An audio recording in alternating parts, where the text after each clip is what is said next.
Now, Long Island's largest radio news team brings you the Associated Press award-winning program, Newsline. Coming up on Newsline Thursday, November 1st, 2018. A family may have found the whereabouts of their father after almost 6 decades. The second migrant caravan is being targeted. And we'll have details on Hofstra's election night. In business, Google employees stage a walkout, and Stony Brook will open a new cancer research center. I'm Julia Wachtel, and I'll have those stories and more coming up later in the broadcast. In entertainment, the New York Islanders are hosting their first Billy Joel night, and Bad Boys 3 has an official release date. I'm Lauren Brill, and I'll have those stories and more later in the broadcast. Coming up in sports, the New York Islanders take the ice at home, the New York Nets introduce new uniforms, and Hofstra Volleyball begins its final homestand. I'm Alexandra Licata, and I'll have all that and more later in the broadcast. Good evening, everyone. I'm Danielle Zolkowski. And I'm John Finelli. We begin tonight's broadcast on Long Island. Human bones have been found by a family in the basement of their Long Island home. The bones were recovered in a Lake Grove home as the family dug beneath the concrete in search of a relative who disappeared nearly 6 decades ago. Homicide Detective Lieutenant Kevin Bayer says DNA tests will be able to prove that the remains are those of George Carroll, who disappeared around 1961 and whose children have been searching for him over the years. According to police, the 4 Carroll children never got clarity from their mother, Dorothy Carroll, as to what had happened to their father. Records show that she died in 1998. George Carroll's son, Michael, owns the Olive Street house and had even hired a company with a ground-penetrating radar to examine the basement of the house, which has been in the family since at least 1955. According to police, Michael Carroll's 2 sons, who are both in their 20s, started digging a few months ago. Michael Carroll said they found the remains at 10 p.m. Tuesday and called family members to let them know. Yesterday, they called the police to the house. When they first saw the bones, Carroll, a respiratory therapist, said he had no doubt they were human. He believes they are his father's bones. Carroll says he was about 8 months old around the time his father disappeared. For him, there are no memories of his father, but he has one photo. Mexican authorities have decided to target the smaller migrant caravan, which is 200 miles behind the lead group. An unnamed federal official says 153 migrants were detained yesterday during a highway inspection. Mexican authorities are not directly targeting the main caravan, but instead will continue to focus on the smaller and leaderless group. Federal police have also made an effort to pull over crowded freight trucks and vans to release all of their migrant passengers, forcing them to walk. White House Press Secretary Sarah Huckabee Sanders praised Mexico yesterday for preventing migrants from getting rides. While Mexico targets the caravan directly, President Trump plans to create a human wall of troops at the border to prevent the main caravan from reaching the states. The midterm elections are less than a week away on November 6th. WRHU will be teaming up with Hofstra Today and the Heat Network here at the Lawrence Herbert School of Communication to bring you the coverage. This will be the first ever election night simulcast at Hofstra University. We will cover local and national issues regarding this election, giving frequent updates and announcing winners. The broadcast will begin at 8 p.m. next Tuesday, November 6th, right here at 88.7 FM WRHU, online at WRHU.org, or on the WRHU mobile app. You can also watch the simulcast live on the Lawrence Herbert School of Communications Facebook page. Coming up after your Newsline business report, a woman who killed her infant son is sentenced to prison. Long Island students are seriously injured in an accident, and the Hempstead town budget has been settled. But first, your live and local traffic and weather update. WRHU News Time is 5:34. Newsline traffic. Starting out on the Northern State Parkway, we're looking at delays of up to 25 minutes, all heading eastbound towards Patchogue. Shifting to the Cross Island Parkway, there's a 30-minute slowdown southbound from the Whitestone Expressway to the Southern State Parkway. Now to the LIE, there's currently an accident westbound between exit 63 and the Sac Coast Parkway that has now been cleared. On the rails, there's a delay on the Ronkonkoma line. However, all other lines on the LIRR are running on schedule. Up in the sky, flights at Newark, LaGuardia, and JFK are all flying on time, but just make sure to double-check with your carrier before heading out this evening. It is currently 63 degrees and partly cloudy outside of our studios here in Hempstead.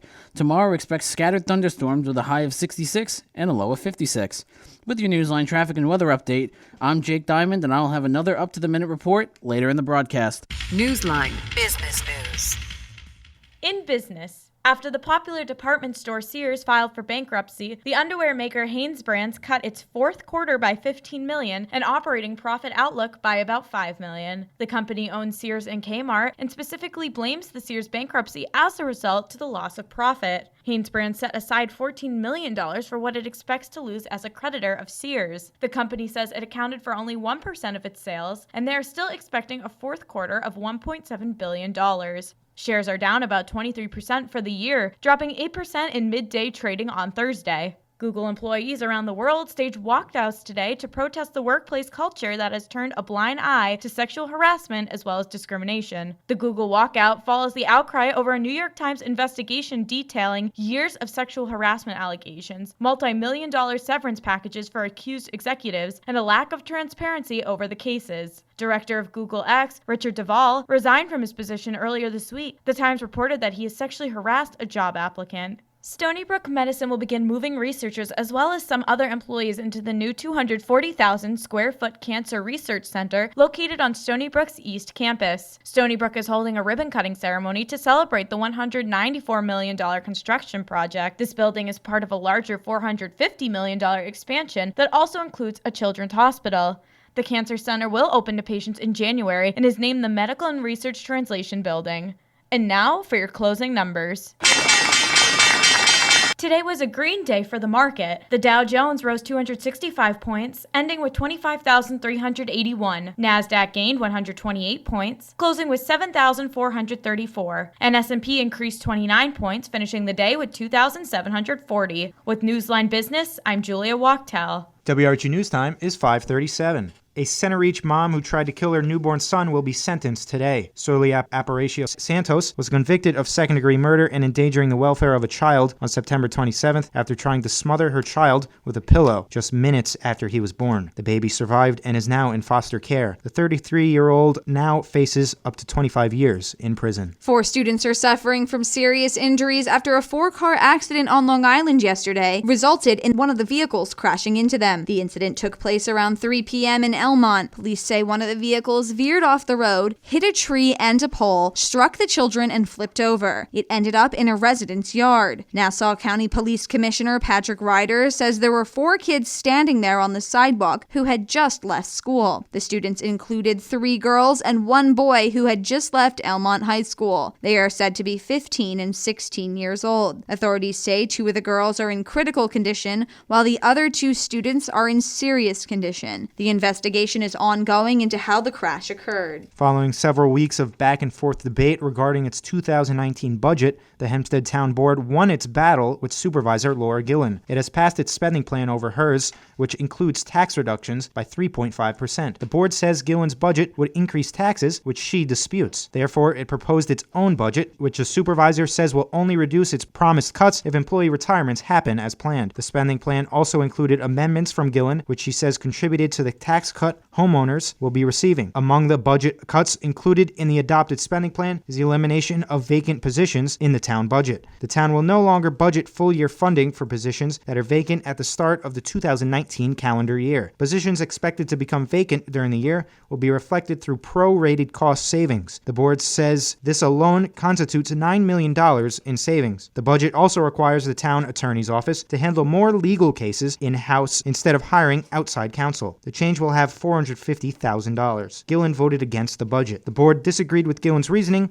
calling the budget sound and sensible. Her campus Hofstra is one of the many media organizations at Hofstra University. WRHU's Assistant News Director Jenny Goldstein spoke with the co-presidents Sarah Hanlon and Abby Strusowski regarding the midterm elections on November 6th. We're the co-presidents and co-editors-in-chief and also co-campus correspondents of Her Campus Hofstra. So we do like all the behind-the-scenes paperwork. We run the meetings, we edit articles along with the rest of the e-board. We basically oversee all content, whether that's being published on the website or on social media. We also handle on-campus events and work with other clubs. So we just kind of oversee and manage everything that goes on. That was Her Campus co-presidents Sarah Hanlon and Abby Strusowski. Her Campus is a female-based women's online magazine. Though Her Campus doesn't often cover hard news, they discuss current events from a unique perspective. You can turn to us for college girls' reaction to Brett Kavanaugh getting into the Supreme Court. That's kind of more of what we're doing right now. Sarah says websites similar to Her Campus are important because it allows access to information from the eyes of women. I think websites like hercampus.com are so important right now because it's all about getting information out to people in a way that they want to read it. Websites like Her Campus, including Refinery 29 and Bustle, they're not traditional news sources that people would think of like the New York Times or the Washington Post. But I think these publications do a really good job of putting the information in a way that people, especially young women, want to read it. Abby and Sarah both agree that Her Campus writes its articles in a fun and creative way. They break it down in a way that it kind of cuts out all the political jargon that other newspaper organizations like the Wall Street Journal, the Washington Post might use, and it's more enjoyable to read. It's almost disguising politics. Yeah. So if you're scrolling through Twitter and you see kind of a fun reaction piece, the author might also throw in some tips on how you can get involved, or they'll link out to other places where you can keep getting informed. So it makes it easy to get news in a different way. And Abby says that sexual assault is an issue that will play a role in the midterm elections. The hot topic right now is sexual assault and sexual harassment, especially with the Me Too movement, the Time's Up. And I think with this election, a lot of people are looking to address that. Sarah says the issues stretch beyond women's rights. Women's rights are a no-brainer for something that college girls are interested in. But I think also you can look at things like environmental issues and gun control. I think those are really hot topic things that people care about. And it's thanks to things like social media raising awareness. You can read Her Campus Hofstra's articles on www.hercampus.com/school/Hofstra. For WRHU, I'm Jenny Goldstein. Once again, that was Her Campus Hofstra co-president Sarah Hanlon and Abby Strusowski. A Wall Street credit agency has upgraded the bond rating for the town of Hempstead. According to officials, Moody's Investors Service boosted the town's rating from AA3 to AA2 after 3 previous credit downgrades. The rating agency, called Standard & Poor's, also upgraded the town's bond rating in January from an A+ to a AA-. Town officials say the agency reviewed the town's 2017 and 2018 budgets, as well as its outlook for 2019, to determine the rating. The 2019 plan lowers taxes by 3.45%. Republican Majority Leader Aaron King Sweeney calls the credit upgrade a complete denunciation of the fake news that the budget was irresponsible. Long Island officials want to warn people against tossing hazardous waste into recycling bins. They say dangerous items have been showing up at recycling centers. Department of Environmental Control Commissioner Martin Bellew says there are people throwing away propane tanks, hypodermic needles, ammunition, fireworks, combustible solvents, and bullets. One person even threw gunpowder cans into a curbside bin recently, setting off an explosion inside a garbage truck. Bellew cautions just because something comes in a metal or glass container doesn't mean it's recyclable. Officials are now on an awareness campaign urging residents to check their list of hazardous household waste. Aerosol cans, electronics, fertilizers, laundry products, and cleaning products should all be brought to the recycling facility separately. Ted Fitzgerald, a spokesman for the U.S. Department of Labor, says the federal agency is investigating the Hempstead Village Police Department under the Fair Labor Standards Act. According to the Labor Department website, the law sets federal standards on minimum wage, overtime pay, and labor conditions in the public and private sector. The division did not confirm the reason for an investigation, but it may initiate inspections on its own or in response to complaints. Yesterday, the NYPD unveiled security measures for Sunday's TCS New York City Marathon. The marathon will be a 26.2-mile course across the city, ending in Central Park. Security will be tight as always, but these details were mostly released on the 1-year anniversary of the deadly Halloween terror rampage on the West Side Highway bike path, where 8 people were killed when mowed down by a driver. New York City Police Commissioner James O'Neill says the marathon will be in good hands. The New York City Marathon is going to be one of the most well-policed, best protected events anywhere in the nation. situation. O'Neill says the security required for the marathon is different from other big events like the Macy's Thanksgiving Day Parade. This is a challenging event. You look, we're covering all 5 boroughs. You're starting in Staten Island, going over a number of bridges, the streets leading to the route. NYPD Chief of Department Terrence Moynihan says there will be more than just a lot of cops scattered throughout the 5 boroughs. We are going to have dozens of our canines working that day, and our bomb squad will be there. Everyone here knows the great work that they do, and they will be out there on Sunday as well. Coming up after your Newsline Entertainment Report, Google employees protest the treatment of women in the company, Mexican officials target one of the largest caravans in the country, and an Oklahoma shooting leaves 1 dead and 2 injured. But first, your live and local traffic update. WRHU News Time is 5:46. Newsline. Up to the minute local traffic. On the Southern State Parkway, we're looking at a 10-minute delay heading eastbound from the Northern State Parkway to the 135 Seaford Oyster Bay. To the Cross Island Parkway, there's a 45-minute slowdown southbound from the Whitestone Expressway to the Southern State Parkway, so please leave extra travel time when heading home this evening. On the rails, there is still a delay on the Ronkonkoma line, as all other lines on the LIRR are running on schedule. Up in the sky, flights at Newark, LaGuardia, and JFK are all still flying on time, but just please make sure to double-check with your carrier before heading out this evening. With your Newsline traffic update, I'm Jake Diamond. Newsline. Entertainment. In entertainment, the New York Islanders are set to host their first ever Billy Joel night on Saturday, December 15th, in a matchup against the Detroit Red Wings. The event will take place at the Nassau Veterans Memorial Coliseum and will celebrate the Long Island Icon's legendary music.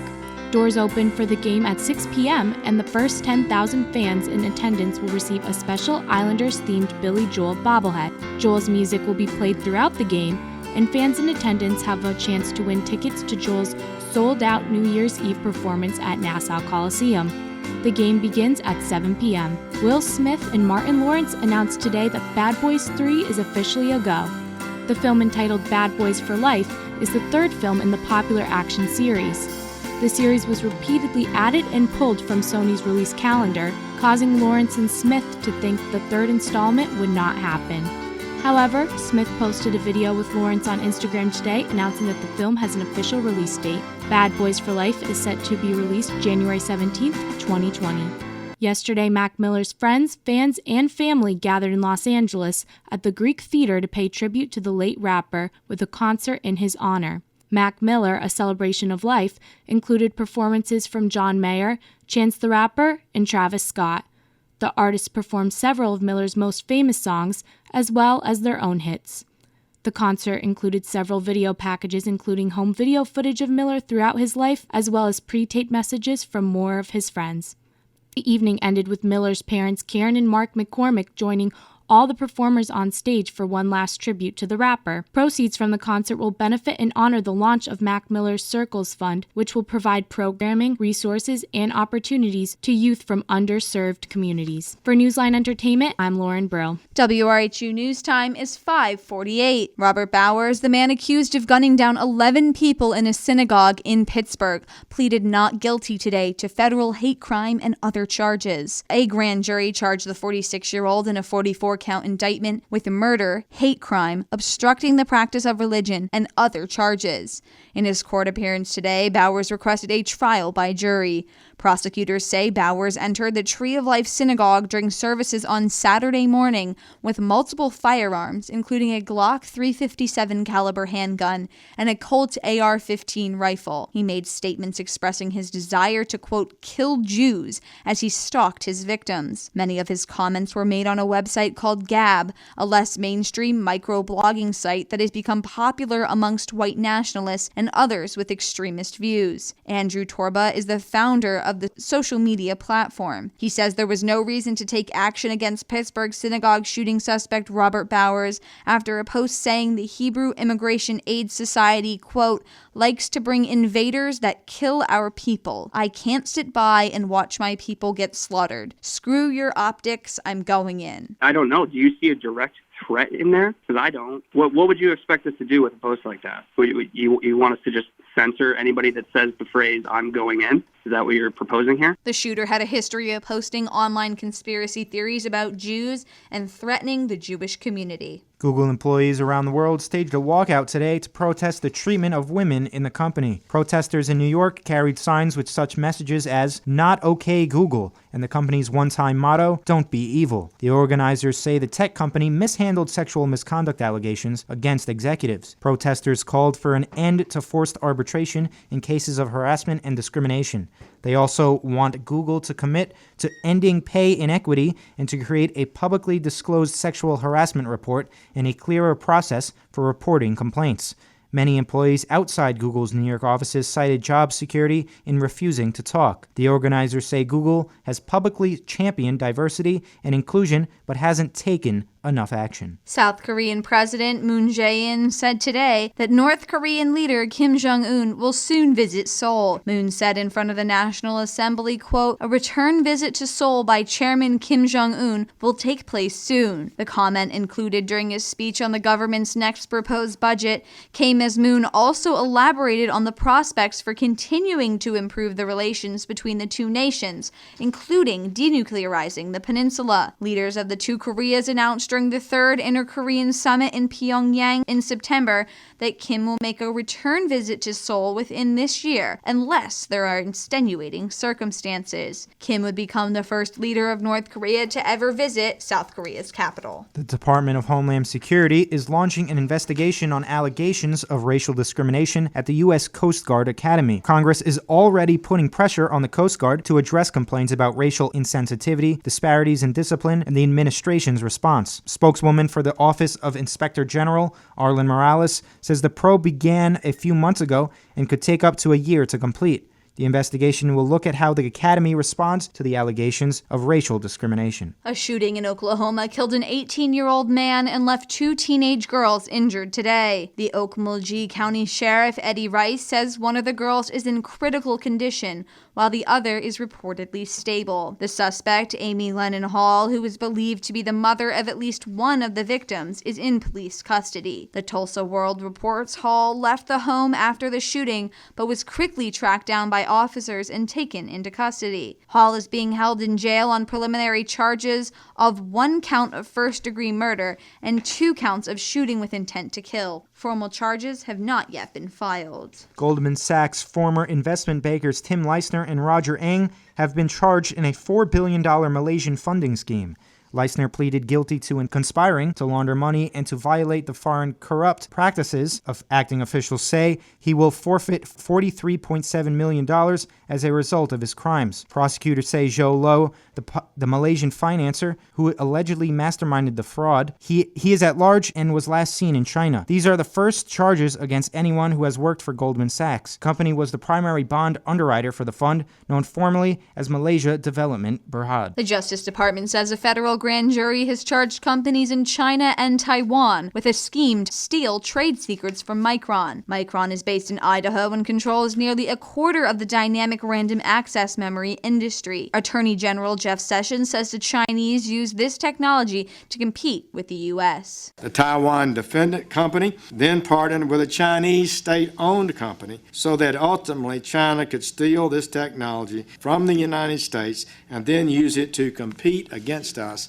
in the open market. Sessions also says Chinese espionage must stop. Chinese economic espionage against the United States has been increasing, and it has been increasing rapidly. We are here today to say enough is enough. Federal prosecutors say one of the defendants previously was the president of a company acquired by Micron 5 years ago. The charges say that he then went to work for United Microelectronics Corporation, a Taiwanese company, and attempted to steal nearly $9 billion worth of trade secrets from Micron. The Taiwanese company then partnered with a Chinese state-owned business, Fujia Jinhua Integrated Circuit Company, to steal the technology from the United States. The Justice Department says that the Chinese only recently acquired this technology. Coming up, your final live and local traffic and weather update. But first, your Newsline sports break. WRHU News Time is 5:55. Sports update. The New York Islanders take on the Pittsburgh Penguins at the Barclays Center tonight. The two teams met in Pittsburgh on Tuesday when the Islanders defeated the Penguins 6-3. The matchup is the start of the Islanders' first extended homestand this season. Some good news for the Isles today. Cal Clutterbuck is back in the lineup after leaving Saturday's game against the Flyers with an upper body injury on a strong hit from Radko Gudas. Here's what Matt Martin had to say about having Clutterbuck back on the ice. It's a big boost. Obviously, he's a big part of this team, one of our top penalty killers, playing on the power play and used in really all situations, 5-on-5. We've been able to play against some top lines at home and doing our part to help this team win. So he brings the energy and responsible two-way player, and it'll be good to have his presence back in the lineup. Thomas Greiss will be in goal while Robin Lehner remains day-to-day with a strain. Puck drop is set for 7 p.m. Eastern Standard. You can catch all the action right here on 88.7 FM WRHU. In Hofstra Pride Sports, volleyball begins with 4-match homestand to close out the regular season. They host the College of Charleston tonight. The Pride currently sit in second place in Colonial Athletic Association standings with a 9-3 record in conference play. They stand 1 game behind James Madison University. Hofstra enters the match on a 3-game winning streak, including 2 sweeps last week. Charleston is in third place with an 8-4 CAA record. The Cougars have won 2 straight and 4 of their last 5. Catch all the action live on GoHofstra.com. In the NBA, the Brooklyn Nets introduced their 2018-19 Nike City Edition uniforms, which honor Brooklyn rapper the Notorious B.I.G., also known as Biggie Smalls. The multicolored Brooklyn camo pattern that runs down the sides of the jersey and shorts is inspired by Biggie. It's accompanied by a customized Bed-Stuy mark for each player, designed by graffiti artist Eric Hayes. The Nets will debut the jerseys on the court against the Los Angeles Clippers on Saturday, November 17th at Barclays Center, and will wear them for 15 additional games this season. With your Newsline Sports Break, I'm Alexandra Licata. Newsline traffic.